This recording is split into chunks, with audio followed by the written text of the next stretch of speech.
Nothing like religion, drugs, and violence. Welcome to my Far Cry 5 review. There are 10 categories we'll be going over in order to get our final score. Main story, main characters, level progression, gameplay, weapons, vehicles and customizations, quests and activities, sound and soundtrack, graphics and art style, online and multiplayer, achievements and trophies. Number 1. Main story. You arrive at Hope County and things go to hell quickly. You're stranded and alone. You need to find a way to rescue your friends, take down the cult, and escape with your lives. To unlock segments of the story, you need to liberate regions with cult influence through missions and activities. Like in many of the Assassin's Creed games, each area you liberate unlocks an epic boss battle, and they are so worth it. Another added bonus are some of the choices you get during the campaign, and the controversial endings. You'll be fine. Number 2. Main characters. Ubisoft really outdid themselves with their cast of heroes and villains, if you could even call them that. They're morally ambiguous, and they'll make you question your choices. So what are we supposed to do?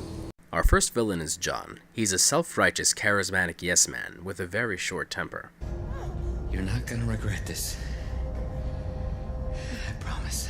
Our second villain is Jacob, who is a manipulative genius and will constantly taunt you and might even get on your skin, or worse, in your head.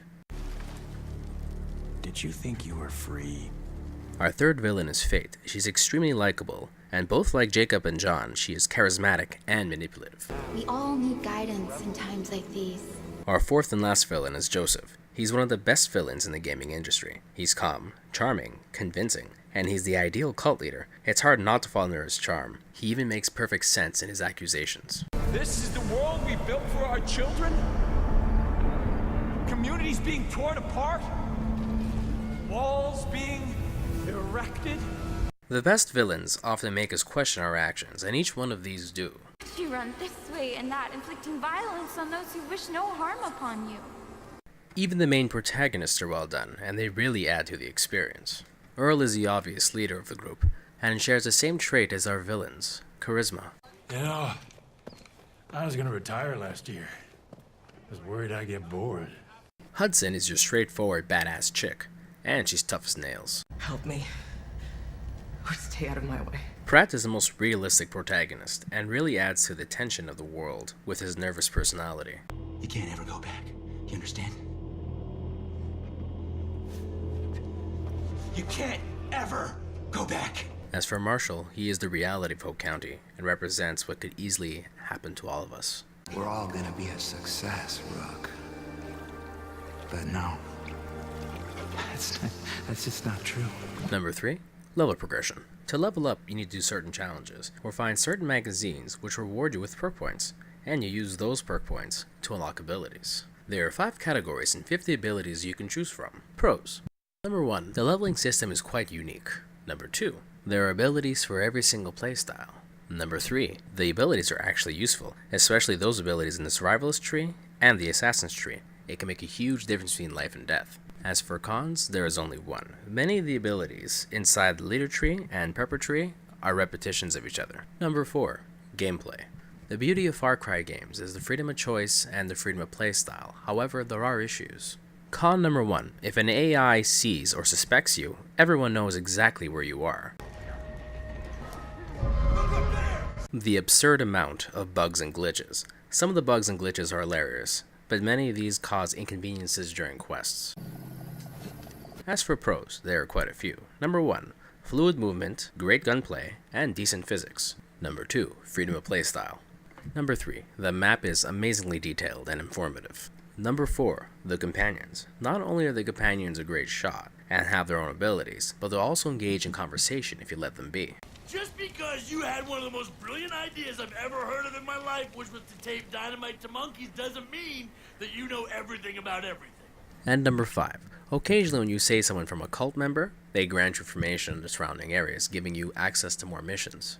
I heard we lost Ray Ray's pumpkin farm. Number 5. Weapons, vehicles, and customizations. There are 72 types of weapons, ranging from shovels, to shotguns, to sniper rifles, to bows, and even a slingshot. Each weapon is unique in its own way, and has its own distinctive look and sound.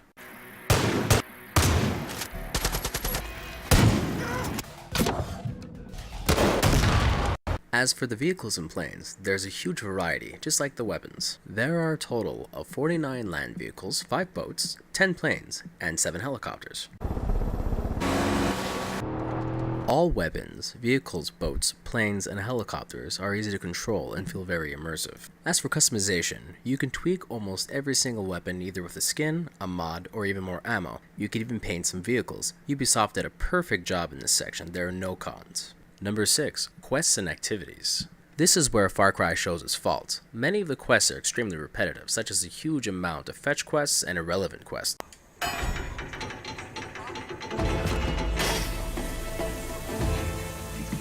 However, not all are bad. There are some quests that are worth it and have excellent dialogue.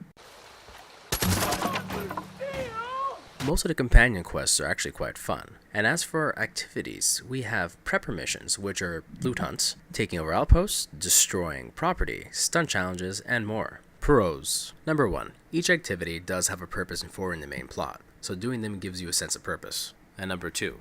Both prepper missions and outpost missions are very well designed and pose a nice challenge. Cons. Con number 1. Repetition of both side quests and activities.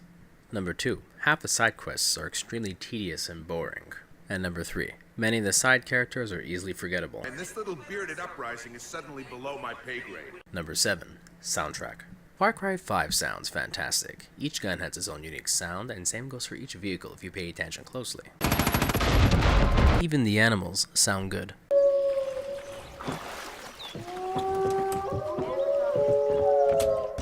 As for the soundtrack, Hope County Choir turned what could have been a decent soundtrack into something phenomenal. You can feel the conviction of the cult through their music.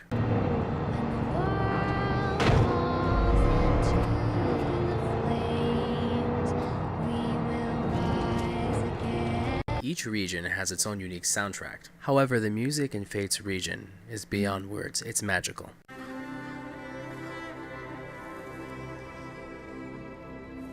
Number 8. Graphics and art. I think we can all agree Far Cry 5 is a beautiful game. Even when you get up close and personal with the objects, they still look amazing.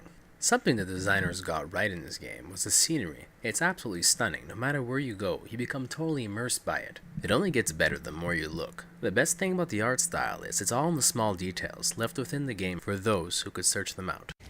Because of all the small details the artists put in, this section gets a perfect 10 out of 10. Part 9. Online and Multiplayer Mode. After 10 hours of online play, I must say I'm quite pleased with what I've seen from both co-op and competitive modes. First we'll start off with what has been done right. The building mode is extremely detailed. There's endless possibilities of what you can make in this mode alone. And what's even better is that you can play other people's created content on solo and co-op mode.